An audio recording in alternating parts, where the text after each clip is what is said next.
Okay जी dear students, जो आज का हमारा लेक्चर है वो है that is about variables. We are gradually moving towards proper programming approach. और एक प्रॉपर प्रोग्रामिंग अप्रोच जो है उसमें वेरिएबल्स का इस्तेमाल ना हो ऐसा नहीं हो सकता। अभी तक जितना हम लोगों ने लर्न किया, देखा, सुना, पढ़ा, उसमें हम लोगों ने बेसिक प्रोग्राम स्ट्रक्चर देखा था कि एक प्रोग्राम को लिखने के लिए कौन कौन से पार्ट जो है कंपलसरी हैं। ठीक है, उसमें हैश इंक्लूड आयो स्ट्रीम आ गया, लाइब्रेरी फाइल है आयो स्ट्रीम, उसकी ज़रूरत हमें क्यों पड़ती है उस पर मैंने बात की। फिर उसके बाद मेन फंक्शन आ गया, then body of the program आ गया। Main function is the entry point of your program. ठीक है, जब भी प्रोग्राम को हम एग्जीक्यूट करते हैं तो जो आपका कंपाइलर है, आपका जो कंप्यूटर है, वो मेन फंक्शन को ढूंढता है कि इस पूरी फाइल में, सीपीपी फाइल में मेन फंक्शन कहाँ है। ठीक है, और वहाँ से वो अपनी एग्जीक्यूशन को स्टार्ट करता है। आपने देखा होगा कि हम लोगों ने भी जो भी टास्क परफॉर्म करना होता है, हम मेन फंक्शन की बॉडी में लिखते हैं। बॉडी वो कर्ली ब्रैकेट्स, उसे बॉडी कहते हैं। मेन फंक्शन की बॉडी में अपनी लाइन ऑफ कोड लिखते हैं जो कि एग्जीक्यूट होती है लेटर ऑन। उसके बाद हम लोगों ने सी आउट स्टेटमेंट को देखा कि सी आउट स्टेटमेंट क्या करती है, कंसोल आउट।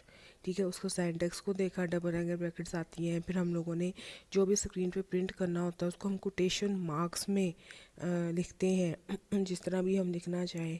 हम लोगों ने स्ट्रिंग प्रिंट करके देखी। ठीक है, स्ट्रिंग क्या होती है? Collection of letters. ठीक है, जिसमें अल्फ़ाबेट्स आ जाते हैं, स्पेशल सिंबल्स आ जाते हैं, डिजिट्स आ जाते हैं, उसे हम क्या कहते हैं, लेटर्स कहते हैं। और कलेक्शन ऑफ लेटर्स को जो हम स्ट्रिंग कहते हैं।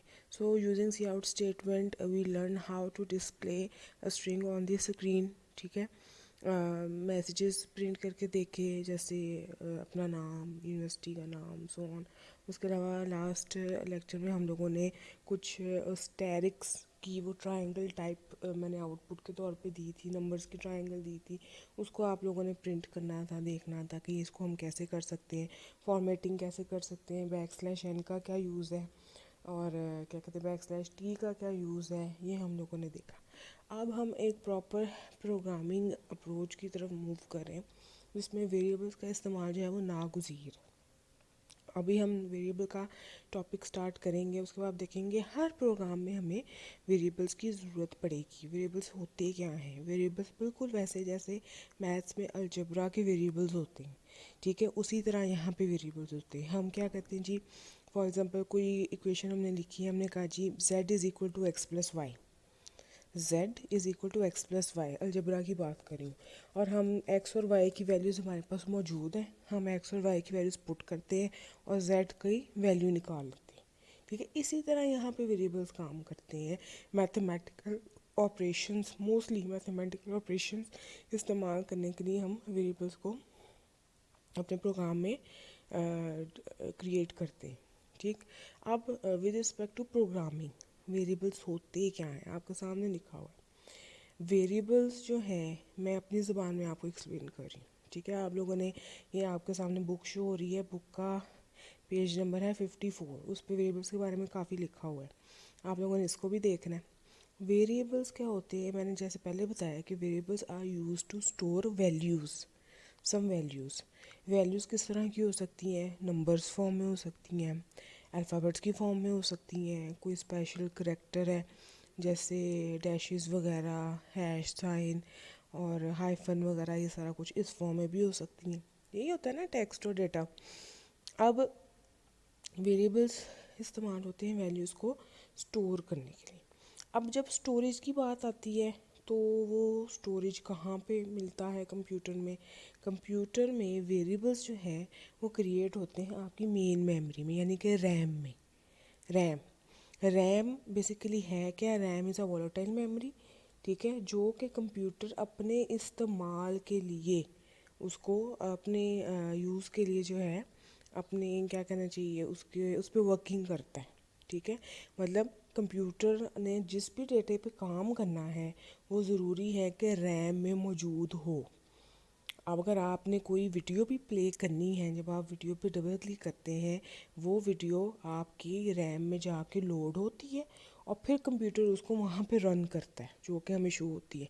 कोई पिक्चर ओपन करनी है तो हम पिक्चर ओपन कर रहे हैं, वो फाइल रैम में जाके लोड होती है, फिर कंप्यूटर उस पर वर्क करता है। ठीक है, आपने बेशक अपनी फाइल्स को हार्ड ड्राइव पे स्टोर किया होता है, बट इट डजेंट मीन कि वो हार्ड ड्राइव से चलती हैं। नो, जब भी आप किसी फाइल को एक्सेस करते हैं, ओपन करते हैं, जो भी करते हैं, उसकी एक कॉपी जाके रैम में लोड होती है। ठीक है, और फिर कंप्यूटर उस पर एक्शन परफॉर्म करता है जो भी आपने उसको बोला होता है करने को। इसी तरह जो वेरिएबल्स होते हैं, कंप्यूटर ने डेफिनेटली उन पर वर्क करना है। ठीक है, वेरिएबल्स जो हैं वो रैम में क्रिएट होते हैं। कितने क्रिएट होते हैं, कितने किए जा सकते हैं, ठीक है, इट्स अप टू अस। अब वेरिएबल जब हम बनाते हैं, वेरिएबल हम क्रिएट करते हैं अकॉर्डिंग टू आवर नीड। अब जैसे मैंने एक मिसाल दी, मैंने कहा जी z is equal to x plus y. अब इस स्टेटमेंट में कितने वेरिएबल्स हैं, 3, x y z. z is equal to x plus y. ठीक है, एक्स और वाई की वैल्यूज़ होंगी तो z की निकल आएगी। ठीक, या तीन वेरिएबल्स हैं, तीनों में से किसी भी दो की होंगी तो हम आगे पीछे करके तीसरे की वैल्यू को निकाल लेंगे। अब इस जो क्या कहते हैं एक्सप्रेशन में मेरे पास 3 वेरिएबल हैं, z is equal to x plus y. X और वाई की वैल्यू मैं दूंगी, जेड की वो कैलकुलेट करेगा कंप्यूटर। ठीक है, लेकिन उससे पहले मुझे इन तीनों वेरिएबल्स को रैम में क्रिएट करना है। ठीक है, रैम में कहाँ पे क्रिएट होते हैं, रैम की डिस्ट्रीब्यूशन ऐसे है जैसे माइक्रोसॉफ्ट एक्सेल की फ़ाइल होती है जिसमें रोज़ एंड कॉलम्स बने होते हैं, और दरम्यान में छोटे छोटे बॉक्स से बने होते हैं जिसे हम सेल कहते हैं। रैम में डाटा उस तरह स्टोर होता है, उसमें सेल्स बने होते हैं। अब एक सेल के अंदर एक वेरिएबल क्रिएट होता है। ठीक, 3 वेरिएबल मुझे क्रिएट करने का मतलब रैम में 3 सेल्स ऑक्यूपाई होंगे। ज़रूरी नहीं है कि वेरिएबल एक साथ ही बने, मतलब वो इकट्ठे बने, कंसेक्टिव कोई भी बन सकती है। स्टार्ट ऑफ द रैम में बन गया एक मिडल ऑफ द रैम में, एक एंड में बन गया, कहीं भी। वी कैन नॉट जज के रैम में ये वेरिएबल्स कहाँ पे क्रिएट होंगे जो हम क्रिएट करना चाह रहे हैं। Okay, why are we going to create variables, because we want to store some value in those variables. ठीक है, किसी 1 2 3 की वैल्यू हम देंगे, फिर प्लस माइनस डिवाइड मल्टीप्लाई करके हम जिस वेरिएबल की वैल्यू हमें चाहिए वो हम कैलकुलेट करेंगे। In this form computer works. हम वेरिएबल क्यों क्रिएट करें, क्यों काम करें, क्यों, क्योंकि हम प्रोग्रामिंग सीख रहे हैं। जो आपका जो कंप्यूटर के पूरा जो कह लें कि आपका जो सॉफ्ट फॉर्म वाला स्ट्रक्चर है, सॉफ्टवेयर्स हैं, सॉफ्टवेयर्स बने ही प्रोग्राम से। ठीक है, collection of programs is known as software. So हम चूँकि बेसिक फंडामेंटल यूनिट से प्रोग्रामिंग पढ़ रहे हैं, इसलिए हम वेरिएबल्स को भी देखेंगे, उनकी वर्किंग को, कि काम कैसे होता है वेरिएबल्स के साथ। ओके, वेरिएबल के जो हैं 3 एट्रीब्यूट्स होते हैं। सबसे पहले कि वेरिएबल आपको किस टाइप का चाहिए। ठीक है, टाइप से क्या मुराद है कि आपने किस तरह का डेटा उसमें किस तरह की वैल्यू रखनी है, नंबर फॉर्म में रखनी है, अल्फ़ाबेट्स फॉर्म में रखनी है, या किसी और फॉर्म में रखनी है। ठीक, टाइप ऑफ द वेरिएबल होगी। फिर वेरिएबल का नाम, जैसे अभी मैंने बोला एक्स वाई जी, ये क्या है, वेरिएबल्स के नाम है।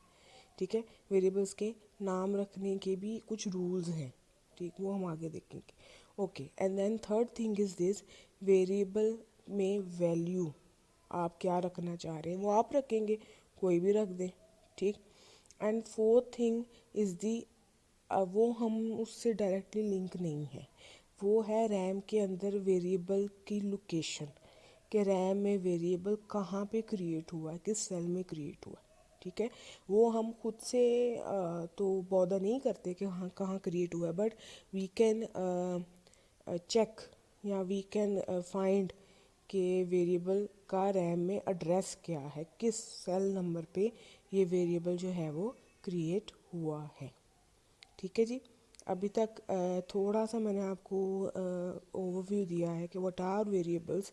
सो थोड़ा बहुत होपफुली आपको पता चल गया होगा, और आप लोगों ने ये 3.6 जो टॉपिक है इसको एक दफ़ा खुद से रीड आउट ज़रूर कर। ओके जी, डियर स्टूडेंट्स, लास्ट लेक्चर में जो है हम लोगों ने वेरिएबल्स का थोड़ा बहुत इंट्रोडक्शन देखा था, नो हाउ उसकी दी थी। अभी कुछ कोई प्रोग्राम वगैरह यूजिंग वेरिएबल्स हम लोगों ने नहीं करके देखा। लास्ट टाइम हम लोगों ने देखा था वेरिएबल्स होती क्या है। Variables are small memory locations which memory RAM में छोटे छोटे मेमोरी लोकेशंस होते हैं, ठीक है, जो कि वैल्यू को स्टोर करते हैं टू परफॉर्म सम कैलकुलेशंस, ठीक है। उन पे कैलकुलेशंस कौन परफॉर्म करता है? आपका कंप्यूटर। लास्ट टाइम हम लोगों ने देखा था कि जैसे अलजेब्रा के वेरिएबल्स होते हैं वैसे ही यहाँ पे वेरिएबल्स होते हैं प्रोग्रामिंग में। बेसिकली जो प्रोग्रामिंग का कंसेप्ट है वो निकला ही मैथ से है।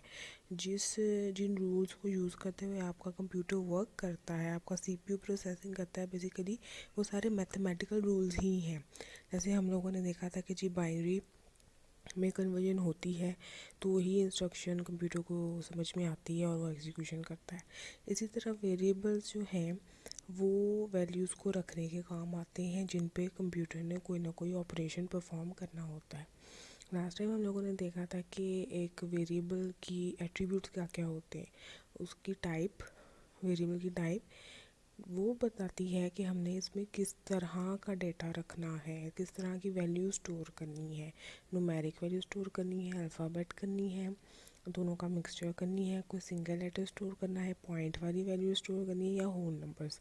आप लोगों की बुक में एक छोटा सा टॉपिक होगा डेटा टाइप्स का, उसमें आईएनटी, इंटीजर, शॉर्ट, करैक्टर और डबल, लॉन्ग, फ्लोट, ये डेटा टाइप्स लिखी होगी। आप लोगों ने वो टॉपिक जो है वो अपने बिहाफ पे ज़रूर पढ़ना है ताकि आपको पता चले कि हर डेटा टाइप का डिफरेंस क्या है आपस में। So type of the variable, then variable का नाम। आप वेरिएबल का नाम किस तरह रख सकते हैं? Combination of alphabets, letters and numbers के फॉर्म में रख सकते हैं, लेकिन जो वेरिएबल का स्टार्टिंग लेटर है that must be any alphabet और अंडरस्कोर, या वो अल्फ़ाबेट हो या फिर वो अंडरस्कोर हो, किसी डिजिट या नंबर या किसी और सिंबल से वो स्टार्ट नहीं होना चाहिए। 31 डिजिट तक आप लोग वेरिएबल का जो नाम है वो रख सकते हैं, सेट कर सकते हैं। Rules for declaring variable names, इस नाम का भी टॉपिक होगा आपकी वेरिएबल वाले ही टॉपिक के नीचे। आप लोगों ने वो भी पढ़ लेना है कि वेरिएबल का नाम रखते हुए हमें किस रूल्स को माइंड में रखना है। सो type of the variable, name of the variable and value जो हम उसको खुद से असाइन करेंगे, ठीक है। मैंने ये तीन चीज़ें फ़िलहाल हमारी कंसिड्रेशन जो है वो मांगती हैं। चौथी, एड्रेस ऑफ द वेरिएबल, वो रैम में किस मेमोरी लोकेशन पे जाके, रैम के किस सेल नंबर पे जाके वेरिएबल क्रिएट हुआ है, वो उसे एड्रेस ऑफ द वेरिएबल कहते हैं। फ़िलहाल हमें उसकी ज़रूरत नहीं है, बट वी कैन सी कि वेरिएबल किस एड्रेस के ऊपर जो है वो क्रिएट हुआ है रैम में जाके, रैम ने उसको कहाँ पे बनाया है। हम कितने वेरिएबल्स क्रिएट कर सकते हैं? It depends on our need, it totally depends on our need and how many variables we need in our program to perform some operation. Right now I am going to type a program for you people that will calculate sum of two numbers. दो variable देंगे, हम उनको सम करेंगे और उनका result जो है वो तीसरे वेरिएबल में स्टोर करेंगे और देखेंगे कि क्या इस वेरिएबल में जो रिज़ल्ट है, दो नंबर्स को सम करके जो आंसर बना है वो बना है या नहीं बना, क्या वो स्टोर हुआ है या नहीं हुआ। In this lecture we will learn how to perform arithmetic operation on two variables. Which arithmetic operations we are going to learn? Plus, minus, divide, multiply and remainder. Percentage is the remainder operator which will return you the remainder of the division. Like if I divide 5 with 2, 5 divided by 2, the remainder will be 1. I will use percentage operator to calculate remainder of a division. Okay. Now to see the quotient of the division, like if I divide 4 divided by 2, the answer should be 2. This 2 will be calculated by slash symbol. Means for division we use slash symbol, for remainder we use percentage symbol, right? Okay, right now I am going to type a program that will calculate the sum of two values that I will place in two variables, and I will calculate the sum in a third variable, right? Okay. I am taking num1. You can take any name of the variable, it's upon you. Sum. Now in the num1 variable I will store any number, in num2 variable I will store any other number. Okay, and in sum I will calculate, or I will sum num1 and num2. Okay, right now int is the data type, integer data type. Integer data type, a variable of integer data type will store whole numbers, it will not support point values, right? Okay, here num1, num2 and sum, these three are integer variables. For point values, for decimal values, you use float data type. I am going to write here float. This, if I take float, let's suppose float a. Now a is a float type of variable. Float data type can contain integer as well as point values, but right now I am going to work with a whole number, so I am using integer data type. Now I am going to assign values to num1 and num2, any values, uh, whichever you want. Num1 is equal to, you can type 25 or any value. Please be careful about the syntax. Let's say here I go 65. Okay, I just give any random values to num1 and 2. Now in sum, just like a mathematical expression, sum is equal to num1 plus num2. Don't forget to put a semicolon at the end of each line. Okay, what I have done, I have taken three variables of integer type. In num1 and 2 I have allotted values of my choice, you can take any values. In sum I am going to calculate sum or addition of num1 and num2. Now how can I know that sum has got the result 65? 25 plus 65 is equal to, I guess, 90. How should I come to know that sum has got the value? You already have studied an statement, an instruction of C++, cout. Cout is used to see result on the console.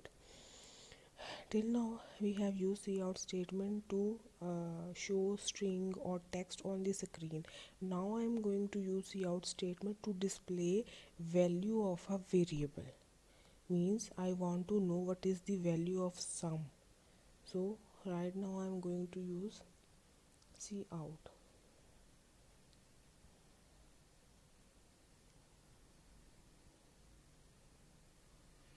Okay, when we display text or string on the screen, we are bound to write that in upper quotation marks. Upper quotation marks में जो आप लिख देंगे वो screen पे print हो जाएगा. But right now I don't want a string to be print. I want to see the value of a variable. So when you want to display value of a variable, just write the name of the variable without using quotation marks. Let's see. Just focus on the line number 8, what I have done here. Std cout sum. I am not writing it on in upper quotation marks because sum is a variable. I want to know its value. Let's compile it. Okay, now you can see the answer. The answer is 90. I hope you understand what I am telling you. I have calculated the sum of two numbers and then cout statement. I just displayed the value of some variable. Okay, but I want a formatted output. Means simply 90 on the screen. What does 90 means? Okay, I want a statement or a line written with it. Means I want my output to be as the sum of num1 and num2 is, और या फिर the sum of two numbers is, या फिर the sum of two integers is this. Okay, now how can I do this? Look what I am going to do. Please be careful at this point. The sum of two numbers is,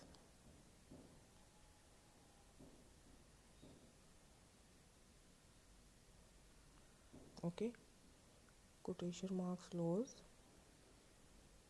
Now where does the value of variable sum will go? Here it will be.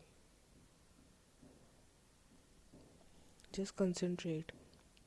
See out, quotation mark. The sum of two numbers is, then again angle brackets, and then I display the value of the sum variable. Let's compile it. Now you can see on the screen I have displayed a string or text as well as value of a variable in one cout statement. Okay, you can display in two different cout as well, but it doesn't make any sense.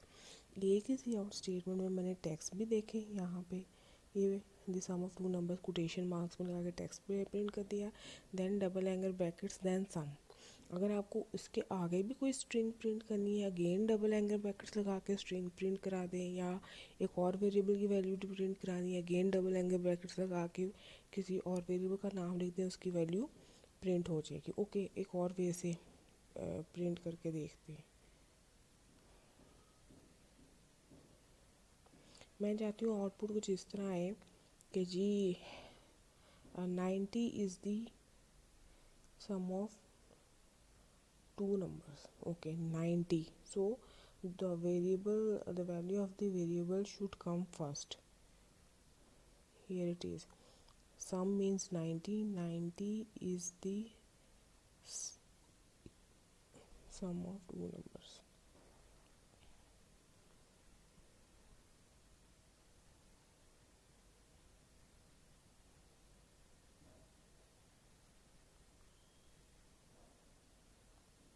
Let's compile it.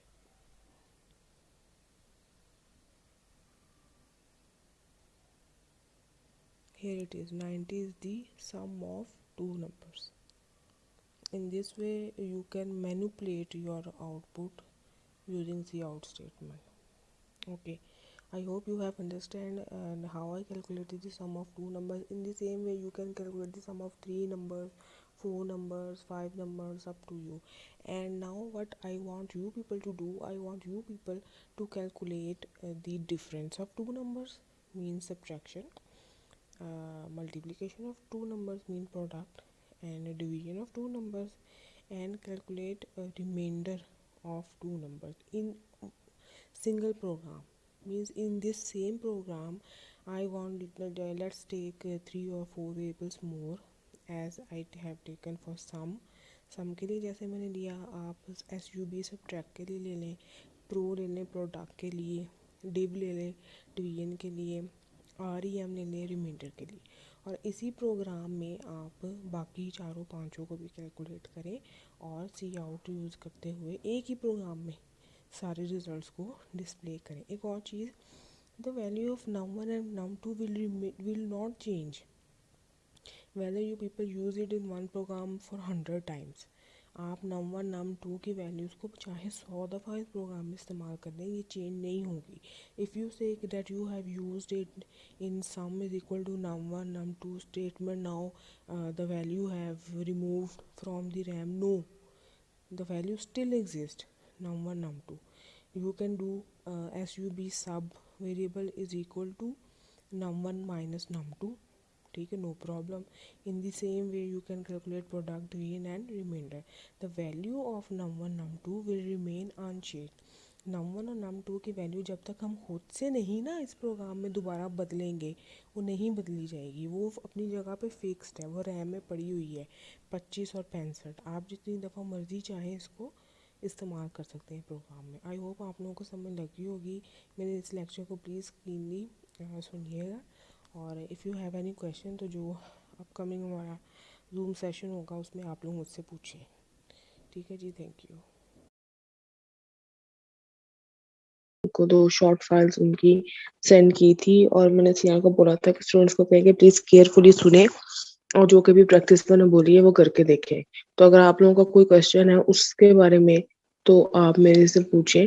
और बाकी जो उससे first next step हमारे पास जो topic है उसके मेरे पास lectures हैं, वो इस सेशन के बाद जो है मैं आप लोगों को ग्रुप में सॉरी सीआर को मैं दे दूंगी कि वो आप लोगों को फॉरवर्ड कर दे ग्रुप में। कोई क्वेश्चन है, कोई कंफ्यूजन है तो प्लीज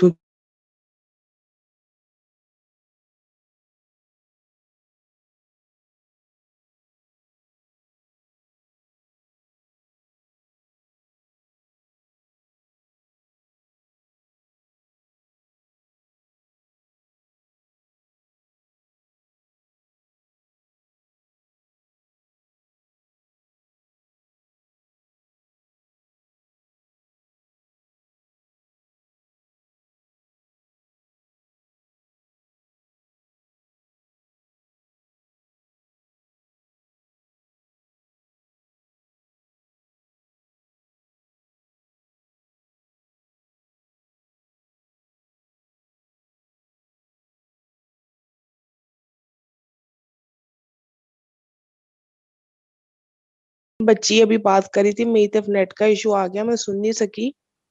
हमना शकील क्या क्वेश्चन कर रही थी मेरे से?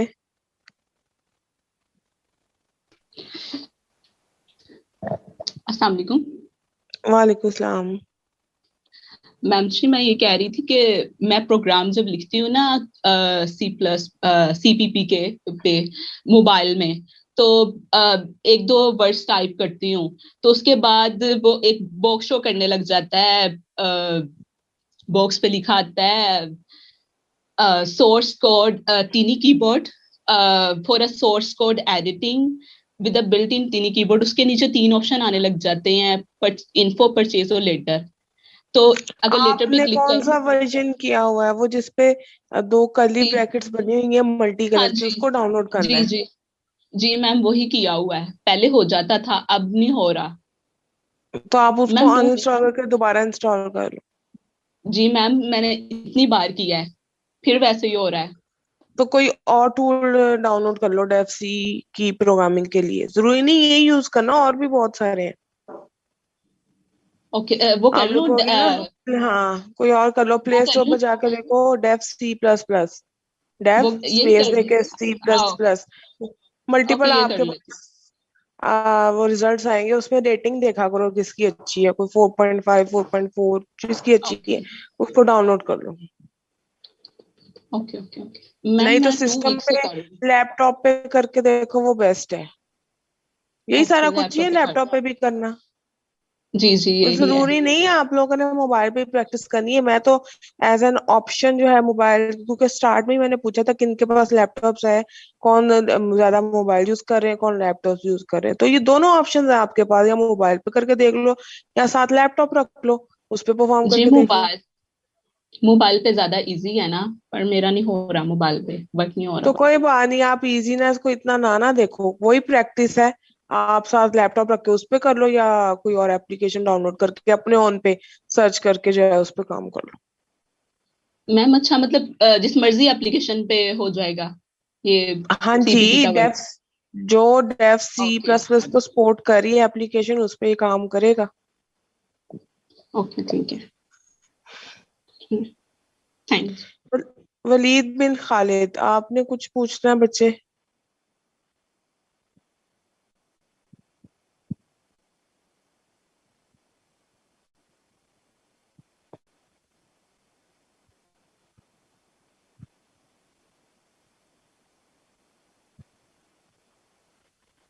बैक बैकवर्ड स्लैश क्यों नहीं यूज कर सकते?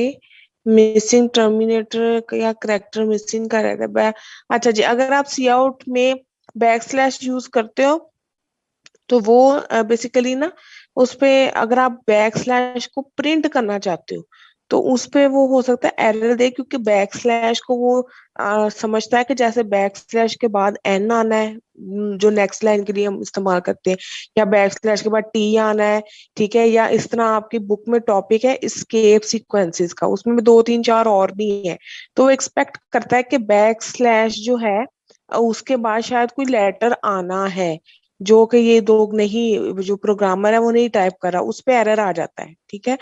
सो उसके लिए बैक स्लैश के से पहले भी बैक स्लैश, मतलब एक बैक स्लैश को प्रिंट कराना है तो आपने दो बैक स्लैश जो है वो लगानी है, ठीक है। स्क्रीन पर अगर आप बैक स्लैश को प्रिंट करना चाहते हैं तो एरर दे देता है आपका कंपाइलर, वो समझता है शायद आगे बैक स्लैश के बाद एन आना था, या टी आना था, या ए आना था, जो भी स्केप सीक्वेंसेस आपकी बुक में लिखे हुए, वो ये एक्सपेक्ट कर रहा था। तो उसको ये बताने के लिए कि नहीं भी आगे ऐसा कुछ नहीं आना, बैक स्लैश ही जस्ट प्रिंट करना है स्क्रीन पे, तो आपने उसके लिए डबल बैक स्लैश यूज करनी। ओके जी, एनी अदर क्वेश्चन? मुझे ये बताएं कि जो वीडियो लेक्चर मैंने आप लोगों को कल एक आई गेस 8 से 9 मिनट की वीडियो थी, एक शायद 15 मिनट की, उसमें आप लोगों ने अंडरस्टैंड कर लिया था जो मैं बता रही थी? हैंड रेज करें। मैंने वेरिएबल्स का यूज बताया था कि वेरिएबल्स क्या होते हैं, हम लोगों ने अब के बाद ऑलमोस्ट हर प्रोग्राम में वेरिएबल्स को इस्तेमाल करना है। हैंड रेज करें जो अंडरस्टैंड कर गए हैं, और जिनको कोई इश्यू है तो वो मेरे से क्वेश्चन कर सकते हैं।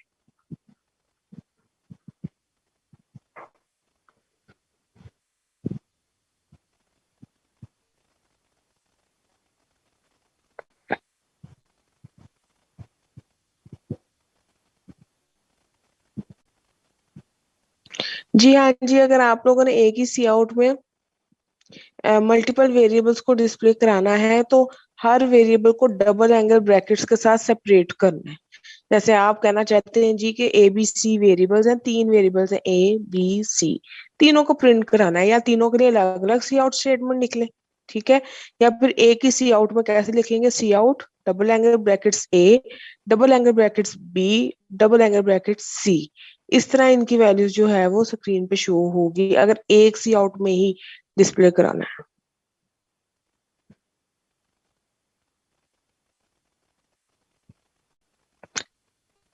एंड लाइन लगाना लाजमी नहीं होता, एंड लाइन जो है वो नेक्स्ट लाइन पे लेके जाता है आपके टेक्स्ट को, तो ये आप पे है कि आप एक लाइन में प्रिंटिंग चाह रहे हो या अलग अलग लाइन में प्रिंटिंग चाह रहे हो।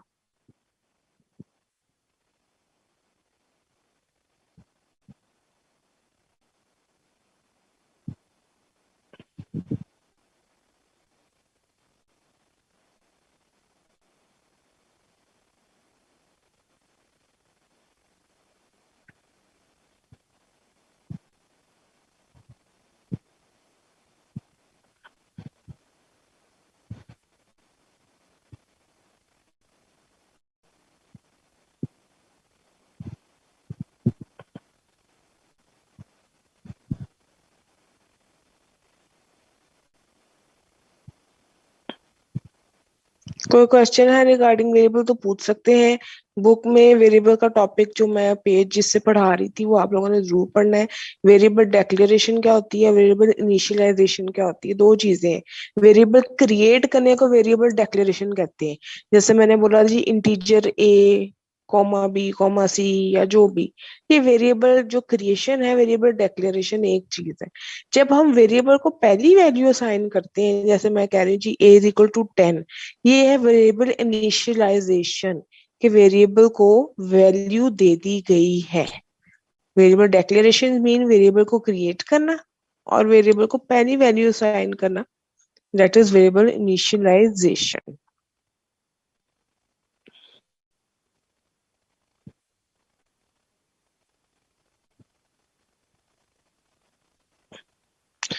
एग्जीक्यूशन के दौरान वेरिएबल की वैल्यू चेंज नहीं होती, आप प्रोग्राम में वेरिएबल की वैल्यू को चेंज कर सकते हो, ठीक है।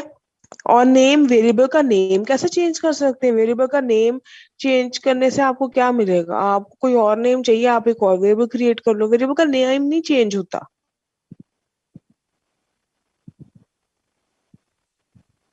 वेरिएबल का नाम, जैसे इंटीजर ए मैंने एक वेरिएबल बनाया है, ये बन गया है रैम में। इसने वेरिएबल ने रैम से तब रिमूव होना है जब आपका प्रोग्राम क्लोज होएगा तब, ठीक है, रैम से निकल जाएगा। अब ए है, वेरिएबल ए मैंने कोई बनाया, इंटीजर ए बनाया, आप उसको ए इज इक्वल टू 10 दे दें, लेटर ऑन प्रोग्राम में ए इज इक्वल टू 20 कर दें, फिर बाद में कुछ और ऑपरेशन परफॉर्म करके ए इज इक्वल टू 40 कर दें। आप प्रोग्राम में उसकी वैल्यू को चेंज कर सकते हैं। वेरिएबल का मतलब ही ये वेरिएबल, कि जो वेरी कर सकता है, जो चेंज हो सकता है।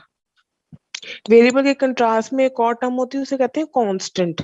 कांस्टेंट वेरिएबल भी कह देते हैं, कांस्टेंट भी कह देते हैं। कांस्टेंट को एक दफा जो वैल्यू दे दी जाती है ना, वो थ्रू आउट द प्रोग्राम आप चेंज नहीं कर सकते, उसको बिल्कुल तब्दील नहीं कर सकते, उसको अपडेट नहीं कर सकते, उसको ओवरराइट नहीं कर सकते कि आप कहते हैं कि नहीं इसको कोई और वैल्यू देती हूँ मैं, नहीं।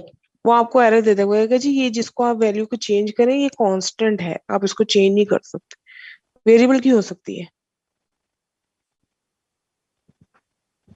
और ये जो बातें हैं, कलसूम इरशाद मेरे से पूछ रही हैं जी कि वेरिएबल को outside the main function use कर सकते हैं और यूजर से इनपुट लेनी, ये सारी बातें हम लोगों ने बच्चे पढ़नी है। आप थोड़ा सब्र रखें, हौसला करें, बाकियों को साथ लेके चलना है।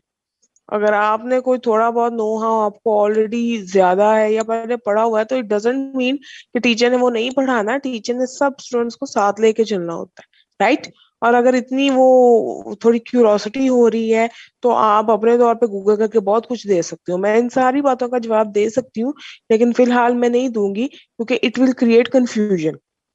ये सारा कुछ हम पढ़ेंगे, इस चीज की फिक्र ना करें आप।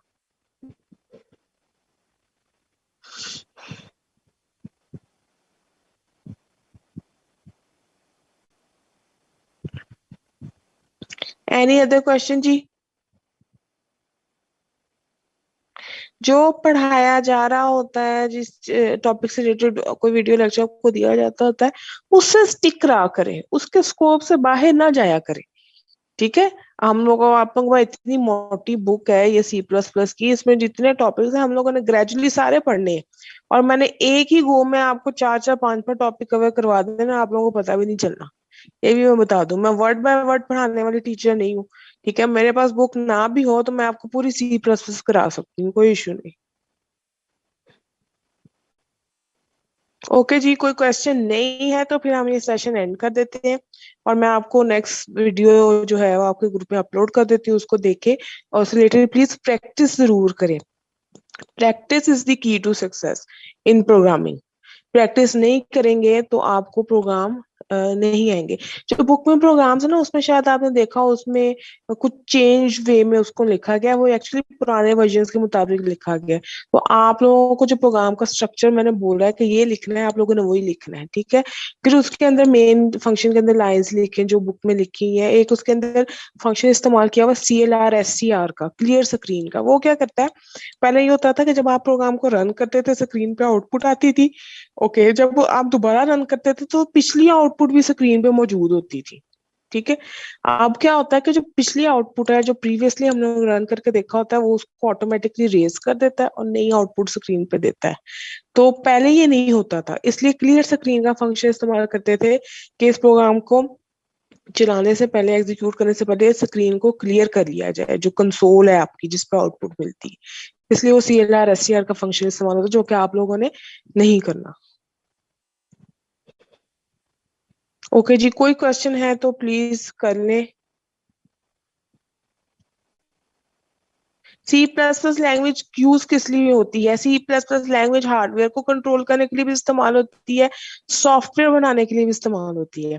अब चूंकि हमारे पास बहुत सारे लेटेस्ट टूल्स आ गए हैं सॉफ्टवेयर प्रोडक्शन के लिए, सॉफ्टवेयर डेवलपमेंट के लिए, अब हम उनको थोड़ा इजी टू यूज समझते हैं। अदरवाइज सी प्लस प्लस में सॉफ्टवेयर रिलेटेड काम भी हो जाता है if you want to create any software, ठीक है। और अगर आपने हार्डवेयर को कंट्रोल करना है, ठीक है, हार्डवेयर बेस्ड बायोस की प्रोग्रामिंग करनी है, वो उस मकसद के लिए भी इस्तेमाल हो जाता है। सी प्लस प्लस बहुत वर्सेटाइल लैंग्वेज है, ठीक है, आप इसमें ऑलमोस्ट हर तरह का काम कर सकते हैं। लेकिन बात ये आ जाती है कि अब C plus plus is an old language yet powerful. अब हमारे पास बहुत सारी लेटेस्ट टूल्स टेक्नोलॉजीज आ गई हैं जिसमें वही काम करना जो है that is much easy. Now question is this, why we learn C++? We learn C++ because this is the mother language of all languages. शुरू में मैंने बोला था अगर आप लोगों को C++ आ जाती है तो समझे जो बाकी जितनी भी प्रोग्रामिंग एग्जिस्ट कर रही है, प्रोग्रामिंग लैंग्वेज टूल्स एग्जिस्ट कर रहे हैं, आपको 50 to 60% हर लैंग्वेज का, हर टूल का समझे आ जाएगा अगर आपको ये आ जाएगा। इसलिए ये बेसिक कह लें और फंडामेंटल कोर्स कह लें, और ये हमेशा पढ़ाया जाता है C++। और मुझे लगता है कि जब तक फील्ड रहेगी कंप्यूटर साइंस की, ये कोर्स भी रहेगा। ये ऐसा कोर्स है, आप इसको चेंज नहीं कर सकते। और ये जो क्वेश्चन आप करते हैं जो यूजेस ऑफ C++ या जो भी, ये इसका सब बहुत आसान हल है। पूरा वीक होता है आपके पास, आप लोग इसको गूगल करें, where we can use C++, what are the uses of C++ language, what are the advantages of C++ language। आप खुद से इसको सर्च करें ना। आप लोग कौन सा भी पत्थर के दौर में रह रहे हैं, ठीक है? हर वक्त आपके हाथ में मोबाइल है, नेट कनेक्टेड है, तो ये जो चीजें हैं, एडवांटेजेस डिसएडवांटेजेस ऑफ एनीथिंग, आप लोग इसको गूगल करें। गूगल नहीं करना, आपके पास बुक है, उसमें खोल के देखें क्या कुछ लिखा हुआ है। ओके जी, अब मैं जो ग्रुप बनाया है सीआर ने, मैं उसमें वीडियोस फॉरवर्ड करती हूँ, तो वो आप लोगों का समझे नेक्स्ट लेक्चर है, उसके बाद में क्वेश्चन आंसर हम इंशाल्लाह कल करेंगे।